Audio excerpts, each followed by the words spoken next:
बातें जानेंगे। इन बातों को समझने के बाद आप अपनी सिलाई के साथ बहुत प्रयोग कर सकते हैं। सबसे पहले आपको सुई बदलना आना चाहिए। आपको समय समय पर नीडल चेंज करना होगा, क्योंकि नीडल हमेशा के लिए नहीं चलेगा। और तो और आप अपनी अलग अलग प्रोजेक्ट्स के लिए विविध प्रकार की नीडल्स का प्रयोग करेंगे। अगर आप बेसिक स्टिच भी कर रहे हो और आपको ऐसा लगे कि सिलाई लाइन से बाहर जा रही है, तो आपको नीडल बदलना चाहिए। नीडल बदलने के लिए नीडल क्लैंप पेज को बाईं तरफ घुमाकर ढीला करें। नीडल क्लैंप से नीडल निकालें। आप देखेंगे कि नीडल का एक सिरा एक तरफ से चपटा है और दूसरी तरफ से गोल होता है।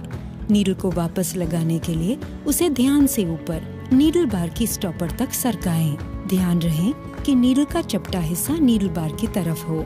नीडल क्लैंप पेज को कस कर घुमाएं ताकि नीडल हिले नहीं। अब हम रील लपेटना सीखेंगे। विविध रंग के कपड़ों पर काम करते समय जब आपको मैचिंग धागे का प्रयोग करना हो तो ये आपके काम आएगा। रील होल्डर को ऊपर की तरफ खींच के इसमें रील डालें। अब एक्सटेंशन टेबल को हटा दें। कवर खोलकर शटल में से बॉबिन केस निकालें। अब बॉबिन को केस से अलग कर दें। अब रील से धागा खींचे, उसे थ्रेड गाइड के नीचे से पार करें। धागे को बॉबिन के छेद से गुजारें। बॉबिन को बॉबिन वाइंडर स्पिंडल में से इस तरह रखें कि धागे का खुला सिरा ऊपर हो। अब बॉबिन वाइंडर स्पिंडल को दाहिनी ओर धकेलकर बैलेंस व्हील को बाहर खींचे। इससे मशीन अलग हो जाएगी और आप धागा समेट पाएंगे। धागे को इस तरह पकड़कर फुट कंट्रोलर दबाकर मशीन चलाएं। धागा 2-3 राउंड लिपट जाने पर मशीन बंद करें और बॉबिन पर लगाए अतिरिक्त धागे को इस तरह से काट लें। अब धागा लिपटना तब तक जारी रखें जब तक बॉबिन पूरी तरह से भर न जाए।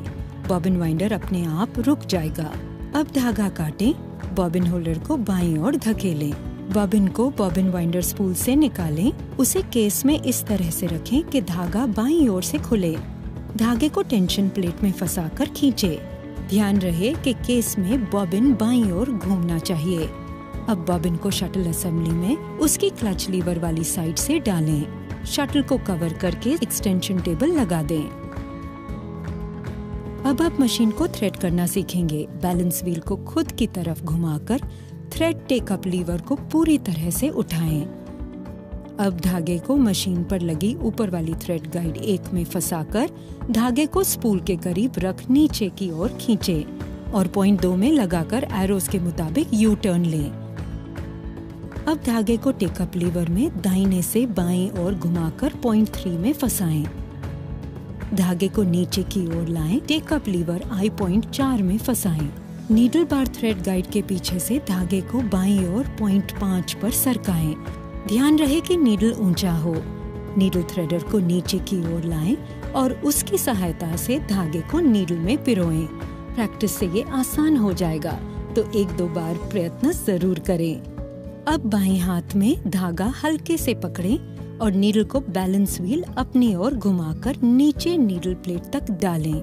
नीडल थ्रेड को खींचकर बॉबिन थ्रेड को नीडल प्लेट से इस तरह ऊपर लाएं। अब धागे को पकड़कर प्रेसर फुट को नीचे सरकाएं। अब मशीन को एक शानदार स्टार्ट देने से पहले एक आखिरी बात का ध्यान रखें। अतिरिक्त पाश न सिल जाएं, इसीलिए नीडल थ्रेड का तनाव चेक करें। अगर धागा ढीला हो तो वो बार बार टूट सकता है और अगर ज्यादा सख्त हो तो थ्रेड टेंशन डायल को 0 से 9 तक नियमित किया जा सकता है। 9 पर धागा अधिकतम तना रहेगा। फैब्रिक सिलने के लिए थ्रेड टेंशन को 3 पर रखना सही है। अब आपका मशीन सिलने के लिए बिल्कुल तैयार है। बस आपको पैटर्न चुनना है। उषा जनोमी इनबिल्ट पैटर्न्स के साथ आता है। आप कौन सा मॉडल चुनते हैं इस पर निर्भर है। उदाहरण के तौर पर अगर आपको जिगजैग पैटर्न चाहिए तो पैटर्न सिलेक्टर डायल को C पर रखें और स्टिच लेंथ डायल को 2 पर रखें। तो अब एक फैब्रिक लेकर अलग अलग